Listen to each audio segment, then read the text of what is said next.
In the German North Sea, 33 kilometers from the island Juist, we install 3 subsea cables that will link 2 future wind farms to the DolWin Kappa converter station.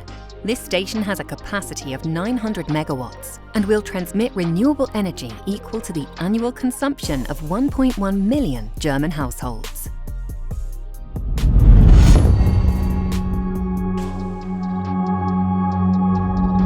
First, we clear any obstacles on the cable routes, like fishing nets and out-of-service cables. Next, we protect existing crossing with other cables by installing concrete mattresses.